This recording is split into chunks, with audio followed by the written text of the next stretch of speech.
la même. Parce que c'est son identité, l'envoyeur. Ah, il s'est auto-envoyé, quoi. Donc, regarde, l'envoyeur a envoyé son identité, son propre identité, parce que c'est Dieu.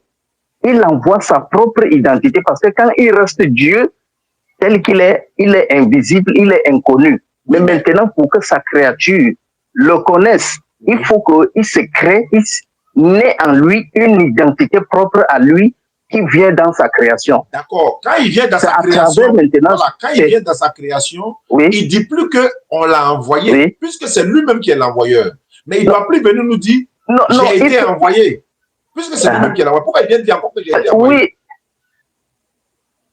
Oui, c'est-à-dire son identité, parce que Dieu fait parler son identité comme s'il s'agissait d'une autre personne. C'est ça le mystère. C'est ça maintenant que Dieu a voulu que cela soit comme un mystère. Ça veut dire qu'ils n'ont plus d'argument. Le problème, c'est quoi? Jean 17, 3, on reprend le test. Je vais reprendre le test.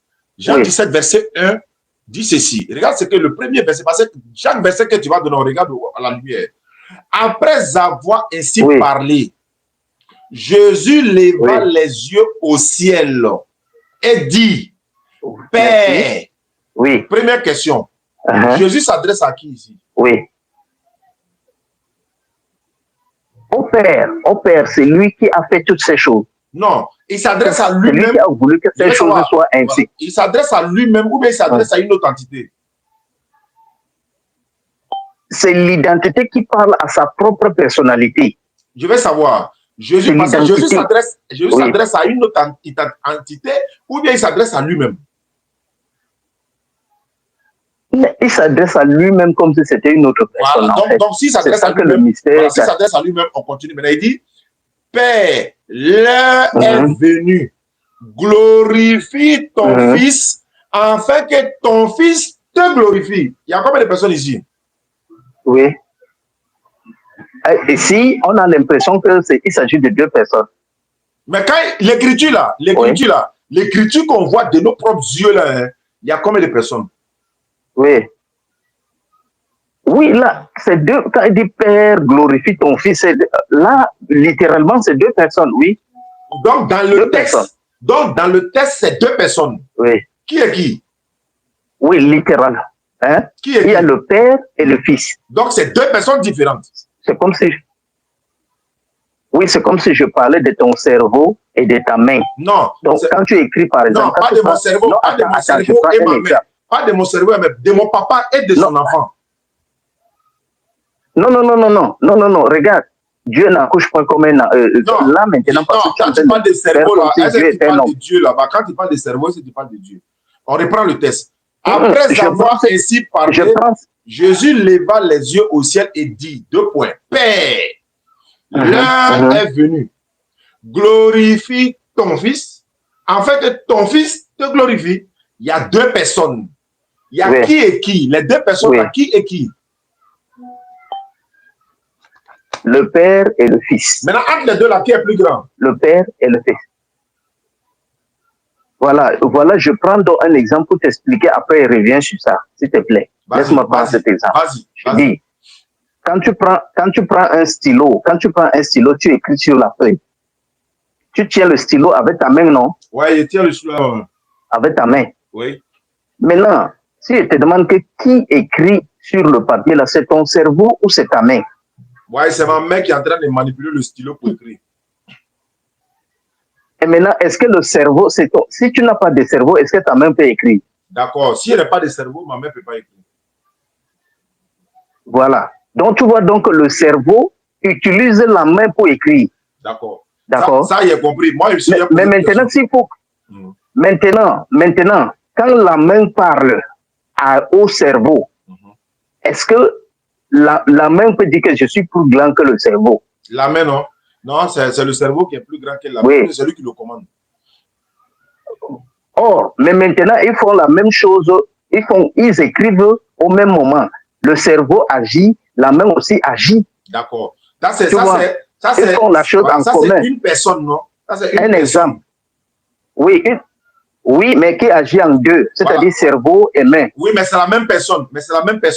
On est d'accord, non? C'est la même personne. Voilà, il y a la main, il y a le cerveau voilà, qui sont moi, je veux savoir, différents, moi, mais maintenant, forment la même personne. D'accord, toi tu parles de cerveau et la main. Oui. Moi je parle pas de cerveau ici. Moi je parle de moi-même avec mon enfant Oui. là. Moi et puis mon enfant. Il y a combien de Oui. personnes? Oui. 2 personnes. Très bien. Si mon enfant est malade, Oui. est-ce que moi je suis Oui. malade? Non. Non. Voilà, quand Jésus dit ici, non. Père, glorifie ton fils, en fait Oui. que ton fils aussi te glorifie. Donc les 2 personnes ici là, qui Oui. est le plus grand que qui, ou bien ils sont même chose? Voilà, quand Jésus, quand il appelle Père, donc toi tu penses que le Père de Jésus là, il est comme toi, comme ton fils t'appelle Père. Non, on n'est pas dans la définition Le du Père de Père Jésus là, d'abord. c'est On n'est pas aussi. dans la définition du mot. Après, on va aller Non, là-bas. mais Moi, je veux parce que savoir ici, là, entre le Père et le Fils, dans l'appellation, parce que Jésus parle de son Dieu ici. Parce qu'au verset 3, il va dire ceci: oh, la vie éternelle, c'est qu'ils te connaissent, toi, le seul vrai Dieu. Tu vois qu'ici, il utilise toujours le mot Père. Il utilise maintenant le mot Dieu. Parce qu'en disant Père, il s'adresse à Dieu. Donc, tu vois, le verset 3 le dit. Même quand il dit Père là-bas, là, si on va dire non, est-ce que c'est son Père biologique, on ne parle pas de ça. On sait qu'il parle de Dieu. Non, on sait qu'il parle de Dieu. Donc, le problème, c'est quoi ici? Quand on tombe au verset 3, Jésus dit: oh, la vie éternelle, c'est qu'ils te connaissent, toi, le seul vrai Dieu, et celui que tu as envoyé, Jésus-Christ. Maintenant, quand il dit toi, le toi là, c'est de lui-même il parle ou bien il parle d'une autre entité? Oui, il parle de lui-même dans la compréhension, tu vois. Quand il mais dit, attends, de manière littéraire, doucement. Quand il dit toi, quand moi je dis toi, quand Jésus dit toi, le seul toi là, c'est de moi-même il parle quoi? C'est de lui-même il parle. Donc, quand il dit toi, c'est de lui-même il parle. Oui. Bon, d'accord. Il n'y a pas de problème. Maintenant, quand il dit toi, c'est de lui-même il parle, non? Maintenant, et quand il dit moi, il parle de qui? Ah, elle a dit moi comment? Non, c'est un exemple qu'il prend. Il a dit toi. Tu dis le toi, c'est lui-même. Oui. Et quand il disait moi. Oui. Oui. Il parle de qui? Quand il dit moi, il parle de lui en tant qu'identité de Dieu qu'il a envoyé pour venir se faire comme un serviteur. Quand il dit moi, il parle de lui-même. Quand il dit toi, il parle de lui-même. C'est en français que tu parles ou bien c'est dans quelle langue toi tu es en train de dire ça? C'est dans quelle langue? Oui, c'est pour ça que si on ne t'explique pas, tu auras l'impression que je suis en train de parler quelque chose de bizarre. Non, attends, hein. C'est pour ça qu'on appelle ça le mystère. La Bible là-haut, on est en train de lire, actuellement toi et moi là, on est en train de lire la Bible spirituellement, ou bien on est en train de lire la Bible littéralement comme ça, on voit le verset puis on lit. Oui, on est en train de lire la Bible littéralement et on doit comprendre ça de manière spirituellement parce que la Bible exprime les choses célestes qui ne sont pas physiques. D'accord. Maintenant, comme on dit... Puisque le langage, le langage est fait pour la créature. Le langage, c'est un ensemble de signes vocaux qu'on emploie pour ce qui est tout comme créature, ce qui est terrestre. Le langage, c'est pour ça. Le langage qu'on parle, toi et moi, là, c'est pour les choses terrestres. Mais maintenant, s'il faut exprimer ce qui est céleste, à travers... Alors, tu m'entends? Oui, je t'entends très bien. S'il faut pouvoir exprimer maintenant les choses célestes par le langage terrestre, il y aura ce qu'on appelle un mystère. Il y aura quelque chose, un blocage que n'importe qui va comprendre, sauf si c'est laisse aller. D'accord. Tu vois un peu? Maintenant, quand Jésus je t'écoute. Voilà, quand Jésus dit je ne suis pas venu de moi-même, ça veut dire quoi? Je ne suis pas, donc il n'est pas l'auteur de ce qui se passe. Il n'est pas l'auteur. Non, donc, il ne parle pas de l'auteur, il dit venu. Il dit venu, il n'a pas dit auteur de quelque chose. Il dit je ne suis pas venu de moi-même, il parle d'auteur. Ce n'est même pas deux phrases différentes, c'est deux phrases différentes. Oui. Auteur à être venu, je ne suis pas venu de moi-même. Ça veut dire quoi? Quand il dit je ne suis pas venu de moi-même, le fait qu'il soit là parmi les gens, le fait qu'on le voit parmi les gens là, c'est pas lui-même qui a fait ça. Qui a fait ça? Mais il y a l'auteur, il y a le... Voilà, c'est lui qui l'appelle Père. Donc c'est le Père dont tu parles là, c'est pas lui-même. Non, non, écoute un peu, écoute. C'est parce que tu ne me laisses pas trop Bon, je parler. t'écoute, je t'écoute. Écoute un peu. Je, je t'ai dit que Dieu, là, Dieu le créateur des cieux et de la terre, dans sa nature, où il est Dieu, là, créateur des cieux et de la terre, il ne nous a pas créés, nous, ces créatures, c'est-à-dire, il ne nous a pas créés dans l'option de le voir tel qu'il est. C'est-à-dire dans notre création. Il ne nous a pas créés qu'on le voie. C'est impossible que sa créature le voie tel qu'il est. Mais maintenant, pour que dans sa position, il ait accès à nous, il faut qu'il trouve un moyen pour qu'on le connaisse. Voilà pourquoi il faut que naisse en lui une entité capable pour que nous ayons accès à lui. Voilà pourquoi dans Proverbe 8, verset 24, on dit que la sagesse de Dieu dit que j'ai été enfanté avant que les terres, les abîmes, c'est-à-dire tout ce qui existe là, ne soit, j'ai été enfanté. Donc, Dieu a fait naître en lui une entité pour qu'on le connaisse à travers cette entité. Voilà pourquoi je te dis donc que c'est l'identité de Dieu qui entre dans sa création. C'est à travers son identité qu'on puisse savoir que Dieu existe.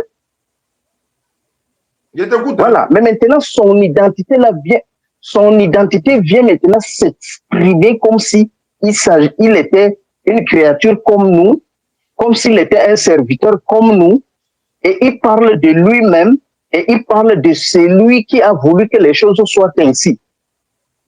Et c'est pour ça donc il l'appelle Père, parce que son existence vient d'une naissance. Son existence vient d'une naissance.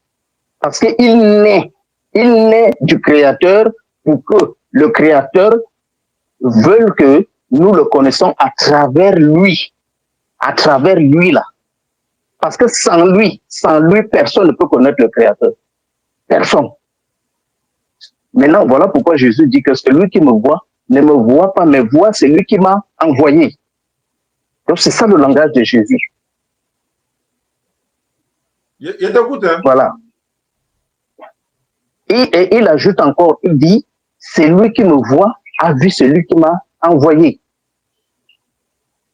Donc, si toi, tu dis que non, tu veux voir toi, celui qui a envoyé Jésus, c'est impossible. Tu n'as pas été créé pour voir le Père. Tu ne peux pas voir le Père. Tu n'as pas été créé dans l'option de voir le Père.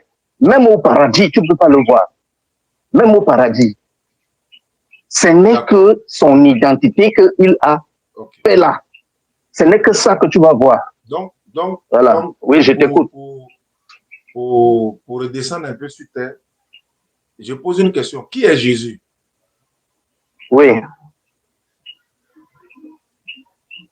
Qui est Jésus selon Jésus? Allô? Qui est Jésus selon Jésus? Ça plante de temps en temps. Tu m'entends maintenant? J'espère que ça va revenir. Tu m'entends maintenant? Allô? Est-ce que tu m'entends? Allô? Oui, je demande si tu m'entends quoi? Allô? Tu m'entends?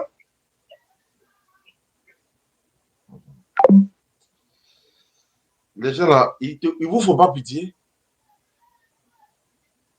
Je sais pas, hein, moi, tu vois quand il mettait quoi là? Assalamu alaikum, c'est Abdou depuis Cameroun, Douala. Moi, je te salue, je suis pris ton numéro. Pour te saluer, c'est comme tu es mon combat, je te regarde, chaque ton vidéo. Quand tu es en direct, je suis avec toi. Quand tu fais ton vidéo sur YouTube, je suis avec toi. Ah, moi, je suis là, je te salue, je salue Ismaël Aka, je salue tous tes frères, toutes tes femmes, je te salue seulement pour, depuis moi, je suis au Cameroun, je te salue. Merci beaucoup au Cameroun. Je vais rappeler le frère. Ils me font pitié. Moi, c'est parce qu'ils me font pitié aussi. Hein. Moi, ils me font pitié grave. Oui. C'est bon maintenant? Oui, ça va. Donc, j'ai cherché à savoir qui est Jésus selon Jésus. Ok.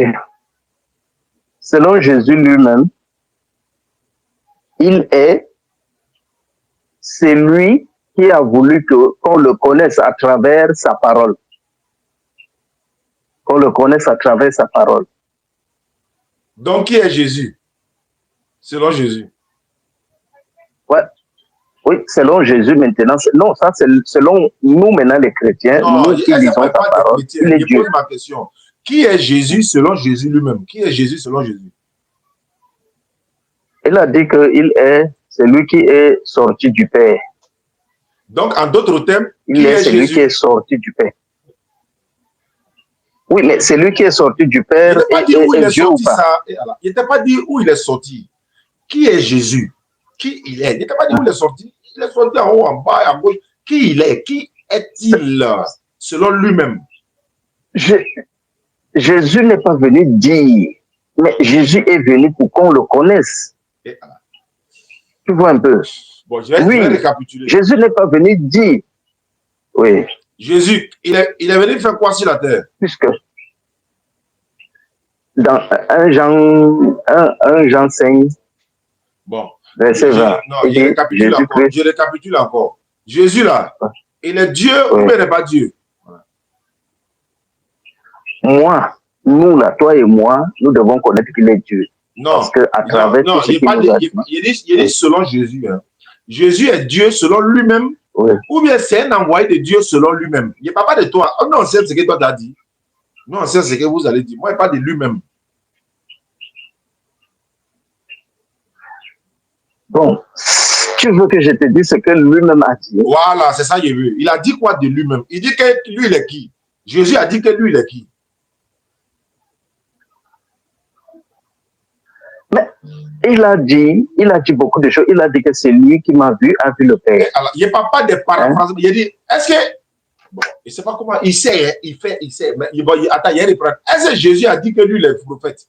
On est d'accord qu'il n'a pas dit qu'il est Dieu, non? Bon, on reprend à zéro. Est-ce que Jésus a dit qu'il est Dieu? Non. Bon, attends. Il n'a pas dit je suis Dieu et il n'a pas dit je ne suis pas Dieu. C'est bon, voilà. C'est toi et moi. Voilà. Est-ce qu'il a dit que Dieu m'a envoyé? Jésus, bon, il a dit ça. Très bien. Oui. Est-ce que Jésus a dit que lui est le fils de l'homme? Oui, il a dit ça. Est-ce que la Bible dit que Jésus est prophète? La Bible n'a-t-il pas dit que Jésus est prophète? Non, là-bas, je ne connais pas ça. Attends, dans la Bible, c'est pas mentionné que... Attends, c'est pas mentionné dans la Bible que Jésus est prophète? Non. Tu n'as pas vu ou bien c'est pas mentionné? Moi, j'ai lu tout où Jésus parle, par exemple, il peut parler d'un adage, il dit que c'est pas bien qu'un prophète soit. Il a parlé d'un adage, mais il n'a jamais dit que moi, Jésus, je suis un prophète. Non, je ne t'ai pas dit, est-ce qu'il a dit moi, je suis prophète? Il a dit, est-ce que la Bible n'a pas dit que Jésus est prophète? Moi, il pèse mes mots, il sait pourquoi il dit ça. Non, la Bible n'a jamais dit que Jésus est un prophète. Tu es sûr? Jamais. Oui. Bon. Montre le verset, non, on dit que Jésus est un prophète. Prenez note, s'il vous plaît, ceux qui nous suivent à travers le monde, prenez note. Ça va démarrer tout à l'heure. Prends la Bible avec toi. Il faut prendre Jean chapitre 9, verset 14 à 17. Premier verset. Il va te donner 4 versets où la Bible dit Jésus est prophète et puis il complète par un 5e encore. Il dit bien 4 versets. Jean chapitre 9, verset 14 à 17. Oui. Verset 14 à 17, oui. Qu'est-ce que tu écrit? C'était un jour de sabbat. C'était un jour de sabbat que Jésus avait fait de la boue et lui avait ouvert les yeux. De nouveau, le pharisien aussi lui demandait comment il avait recouvré la vue. Et il leur dit, il a appliqué de la boue sur mes yeux, je me suis lavé et je vois. Sur quoi quelques-uns des pharisiens dirent, cet homme ne vient pas de Dieu car il n'observe pas le sabbat. D'autres dirent, comment un homme pécheur peut-il faire de tels miracles? Et il eut des divisions parmi eux, ils dirent encore à l'aveugle, toi, que dis-tu de lui sur ce qu'il t'a ouvert les yeux? Il répondit, c'est un prophète. Oui. On dit qui est prophète ici? Allô? Qui est prophète ici là? Oui. Oui, l'aveugle dit que c'est un prophète. L'aveugle Les là, pharisiens disent que... l'aveugle là, c'est dans Bukhari, il a parlé, ou dans le Coran, il a parlé? C'est écrit dans la Bible, puisque ici, il y a les pharisiens qui ont dit que cet homme ne vient pas de Dieu. Donc, car il n'observe pas le sabbat. Voilà. Mais l'aveugle dit que c'est un prophète. Maintenant, les autres disent que, comment, oui, maintenant on va choisir quoi? C'est ceux qui ont dit qu'il ne vient pas de Dieu, ou bien la parole de l'aveugle qui dit que c'est un prophète. On va choisir quoi? Est-ce que le miracle opéré ici, là, c'est vrai que il a mis, est-ce que c'est vrai que le miracle là, ça s'est opéré vraiment? Le gars, il a retrouvé la vue. Est-ce que c'est vrai? Oui, il a fait un miracle. Maintenant, l'aveugle trouve que c'est un prophète parce que c'est les prophètes qui font des choses comme ça. Ah, c'est les prophètes qui font des choses. Ah ouais, c'est les prophètes qui font des choses comme ça. Maintenant, c'est de quel prophète il parlait ici là? Oui. Oui, l'aveugle, lui, c'est son avis sur Jésus. Je vais dire. L'aveugle, il est comme toi et moi. Hein? Voilà, il est comme toi et moi. Non, non, lui, il voit clair. Il voit clair que toi-même. Parce que lui, il est aveugle. Lui, il dit Jésus est prophète. Toi, tu vois clair. Toi, tu dis il est Dieu. Entre vous de là, qui est le plus aveugle? Je vais savoir. Ce que l'aveugle a dit là-haut, c'est dans le Coran ou bien c'est dans la Bible? Oui.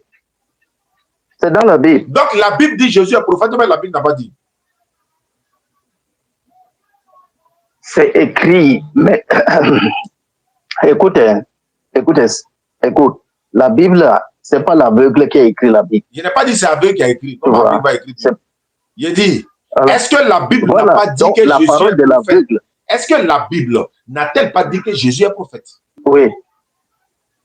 Oui, mais la Bible, est-ce que c'est l'aveugle qui a écrit la Bible? Il n'y a pas des aveugles là. Est-ce qu'ils ont écrit? Attends ça haut. Quand ils ont dit Jésus est prophète là, c'est dans le Coran mais c'est dans la Bible? Oui, mais la Bible parle de tout. Ça parle des avis des gens. Bon, ça parle de la vie des pharaons. Ça parle de la vie, oui. Voilà. Quand l'aveugle dit c'est un prophète là, c'est faux quoi? C'est faux mais c'est vrai? Ça, c'est la vie de l'aveugle. Oui, je veux savoir. Les gens ont dit beaucoup de choses. Ça peut être son avis. Oui. Mais je veux savoir si son avis n'est pas vrai. Oui. Ou moi, je peux dire par exemple telle chose, c'est pas vrai. Et puis, je peux démontrer le contraire. Donc, je veux savoir, la vie de l'aveugle là, ce que l'aveugle dit là, c'est vrai ou c'est pas vrai? Moi, l'aveugle a dit que c'est un prophète. Bon, Jésus a prophétisé, je peux l'accorder. Mais Jésus n'est pas uniquement prophète parce qu'un prophète ne naît pas de Dieu. D'accord. Un prophète ne peut pas dire que Dieu et moi, nous sommes la même personne. D'accord. Un prophète ne peut pas dire ça. D'accord. Ok. Donc, ce que l'aveugle a dit, il est prophète, ça fait un an. On va aller encore. On prend Luc chapitre 7, verset 14 à 34. Bon, pas 14 à 34. Luc chapitre 7, verset 16.